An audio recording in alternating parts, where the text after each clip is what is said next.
मैं इस पे भी आने वाला हूँ। अभी थोड़ा मैं बैकग्राउंड कर रहा हूँ यहाँ पे। अभी तो ये यक्ष प्रश्न में लेके आने वाला हूँ जहाँ पे एक बड़ा डिसरप्शन हिंदुस्तान में हो रहा है। प्रकाश जी, संक्षेप में बताइएगा, जो बात मैंने इनसे पूछी थी कि एक ही सेक्टर की दो कंपनी में एक ही तरह की गलती पे एक की धुनाई और एक को माफी, एक सवाल।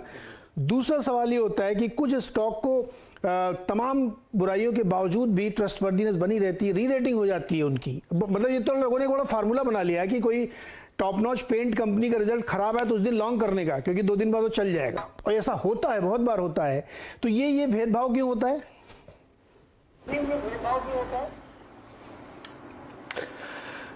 Interesting point Neeraj ji. देखिए, लॉजिक बहुत सिंपल है कि अगर आप बिजनेस मॉडल, बिजनेस जो है पारंपरिक बिजनेस के तुलना में उनको सेट करने में बहुत पैसे लगे हैं, बहुत पैसा बर्न हुआ है। जो अजय कह रहे थे कि कैश बर्न इतना हुआ है उस नए काम करने का, उस नए सेगमेंट को डेवलप करने का, कि किसी और के लिए आना उस कारोबार में बहुत मुश्किल हो जाता है। तो अगर अर्निंग्स में कहीं थोड़ी बहुत गिरावट अगर एक आध क्वार्टर में आती है और लॉसेस कंटिन्यूड रहते हैं तो लोग बुरा नहीं मानते। जैसे डीमार्ट को लीजिए, अब डीमार्ट था तो ट्रेडिशनल बिजनेस, लेकिन उन्होंने उसको डिसरप्ट किया। डिसरप्ट कैसे किया कि उन्होंने एक नए तौर तरीके से खुद की दुकानें लेके, स्टोर्स लेके, सस्ते में माल बेच के लोगों को लॉयल बनाया और कम मार्जिन पे भी टॉप लाइन ग्रोथ की वजह से प्रॉफिटेबल बने।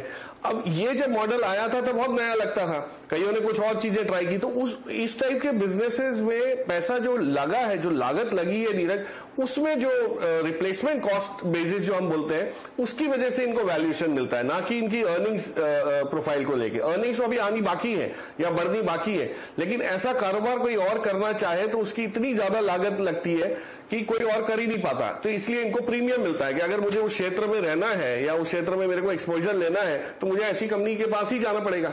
सो पॉइंट इज कि अर्निंग्स में गिरावट आती है, पिटाई इसलिए नहीं होती कि आप उसको माफ कर देते हैं। मतलब ये बहुत सिंपल लॉजिक है कि अगर मैं पीएचडी की एग्जाम, मतलब ये सॉरी सीए की एग्जाम के लिए बैठ रहा हूं और एक आध पेपर मेरा ठीक नहीं गया तो मुझे माफ किया जाता है, बट मैं अगर 12th स्टैंडर्ड की एग्जाम के लिए बैठ रहा हूं और फेल होता हूं तो बहुत पिटाई होती है। तो सीए के लिए आपके पास दूसरा अटेम्प्ट होता है, आप इंप्रूव कर सकते हैं क्योंकि टफ माना जाता है।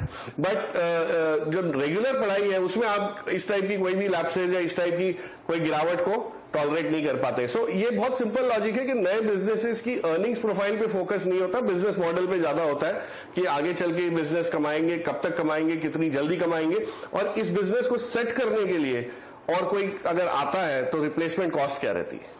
करेक्ट चड्डा सर, ट्रस्टवर्दीनेस होना चाहिए, बिजनेस मॉडल बहुत जबरदस्त होना चाहिए और उसमें जो ग्रोथ आगे कर सकते हैं वो दिखना चाहिए। अब कुछ लोग डिस्काउंटेड कैश फ्लो देखेंगे, जो भी देखें, लेकिन एक ट्रस्टवर्दीनेस और एक विजिबल बिजनेस मॉडल होना चाहिए। और ये कैपेबिलिटी दिखे कंपनी रहेंगे तो जीरोधा से बहुत पीछे छूट जाएंगे, वो उसको कैचअप भी नहीं कर पाएंगे।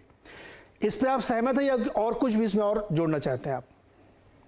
नहीं, मैं बिल्कुल सहमत हूँ प्रकाश जी से और जो बाकी माननीय लोगों ने कहा। इसमें बस एक चीज हमें ध्यान रखनी है जी, एक प्रिडिक्टेबिलिटी ऑफ कैश फ्लो बहुत इंपॉर्टेंट है। जैसा आपने बोला, और ऑफन ये जो फर्क होता है ना, जो बाजार के जो कुछ फेवरेट होते हैं और जिनको कम वैल्यूएशन, वो यूजुअली गवर्नेंस और मैनेजमेंट होता है ज्यादातर, अदर देन जो फैक्टर्स उन्होंने बोले, ये एक बहुत बड़ा फैक्टर होता है। दूसरा, आपने एक बात बोली कि कैसे वो मैनेजमेंट अडेप्ट कर सकता है। आप देखिए जैसे रिलायंस इंडस्ट्रीज है, कितनी कंपनीज हैं एनर्जी सेक्टर में वर्ल्ड वाइड जो technology company, consumer facing technology company बन पाई है पिछले 15-20 साल में।